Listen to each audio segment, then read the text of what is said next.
Hey, today's video is about communicating with your in-laws.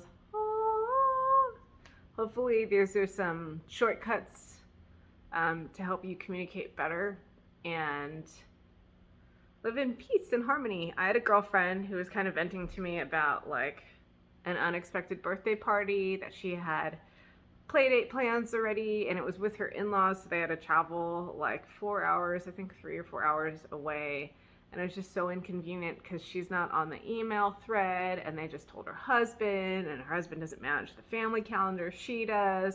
So it was horrible communication. Like, he didn't communicate any of this stuff, and it's a birthday, and he honors his sister and his mom, and yeah, he wants to go. He sucks, right? Because my friend's stressed out, and the baby, right? Baby's tired. She has to pack. They want them to sleep over. All of the obstacles in the way, right?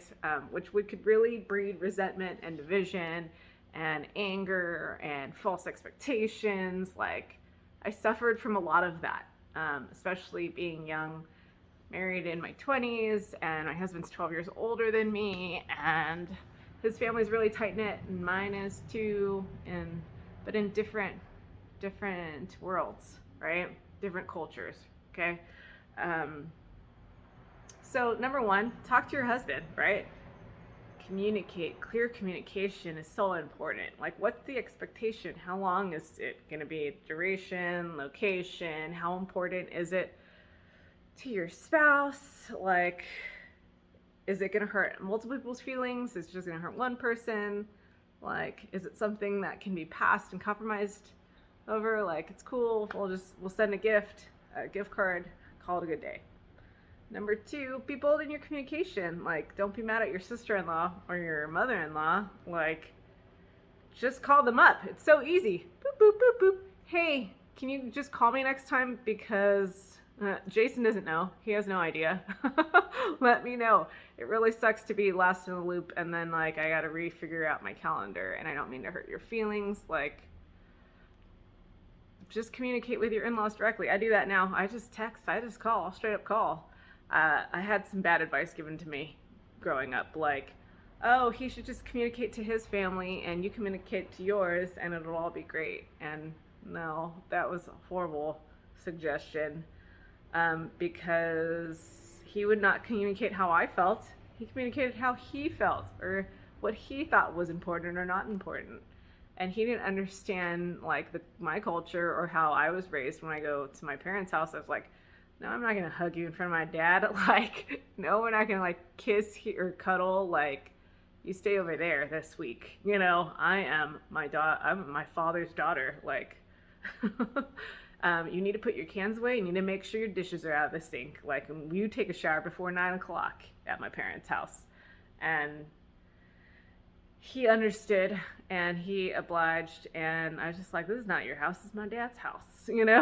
Like, it was kind of rough, but it's just the way it is, right? And then when I would go to his family, I would just understand the dynamics. Like, I'm also the youngest person on that side of the family, so I just knew my role. Like, lay low, hang out with the kids. Like, I'm glad I'm never going to be the matriarch, right? So, like, cool, someone's got it in control. Everybody's older than me.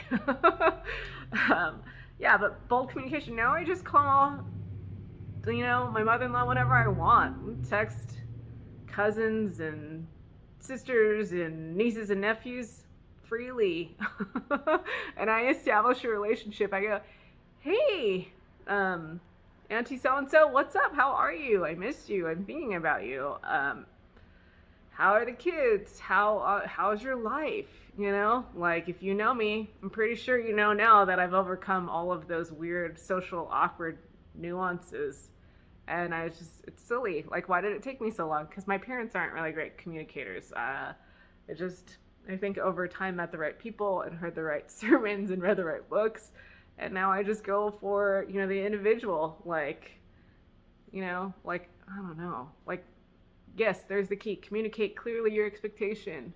I want this. Of course I'll go to the party, but I gotta leave at this time. Or yeah, communicate what you want in truth and in kindness, but also compromise. Like if it's important, super important to your husband, like surrender that and like show up and be supportive like for that person or that event. Like it's family is forever. It's sorry, my nose is just crazy allergies in Vegas. um Compromise, right? Marriage is compromise. Longevity, right? You're running the marriage marathon up into eternity. So I don't sweat the small things. I set my expectation. If it's a long journey, I'm gonna like be prepared for that long journey. I'm gonna get a book that I like. If I know that I'm not gonna be fully like engaged during the whole trip, like little joys, like little comfort zones. But we drop everything for family. It's super important. We even do it now, like with my own kids. It's like, hey, family's important. We're taking all this time off for a family reunion. We're taking all this time off for us to see my mom or Jason's mom. Like, I call them directly. Like, I spend phone conversations with my aunt and my mom and my mother-in-law, and I check on them. Like, I pray for their needs and wants, and I offer support. Like, it wasn't like in my head, I thought, oh, culturally, I'm just supposed to like let my mother-in-law do her thing and not check up on her. But like, no, I love her. I love her more than anything. Like, I want to see how she's doing. I want to pray for her. I want to have her pray for my husband when me and him are having a hard time. Like, I want her to pray for my kids. Like, I want to involve her in my life. And I mean, that's easy to say because my mother-in-law's magnificent and awesome. But if you don't have, I mean, I've heard some scary mother-in-law stories, but pray for your mother-in-law. Like, she's a mom too. Kind of put yourself in her shoes. Like, she's raised your husband all her life. I honestly, I pray for my daughter-in-law now. I love my son. I pray for my son-in-law. Like, I don't want to have division or a rift between us and them. I want to love them like my adopted kids, and I want to one day move in with them and watch their grandkids and party with them and laugh and have a happy, healthy family for generations. So it's choosing to really love your in-laws for who they are and knowing their likes and dislikes, your love language, and letting go and surrendering like what you once knew before you got married and commingling it into harmony and giving it up to God and communicating well. Like, no one can steal your joy but you. Like no one can steal your joy. Like, you possess your joy. No one can steal it. Like, if that makes any sense. Like, you are in control of your own decisions and choices and healthy boundaries and clear communication. Set your expectation and communicate clearly so you're not disappointed, bitter, and resentful. Yeah, I hope that helps. It helped me. I love my in-laws, and it's just made my life so much more harmonious, more than like other family members, and just hope and healing. It's great. Get to know extended family for who they are. Love ya. Bye.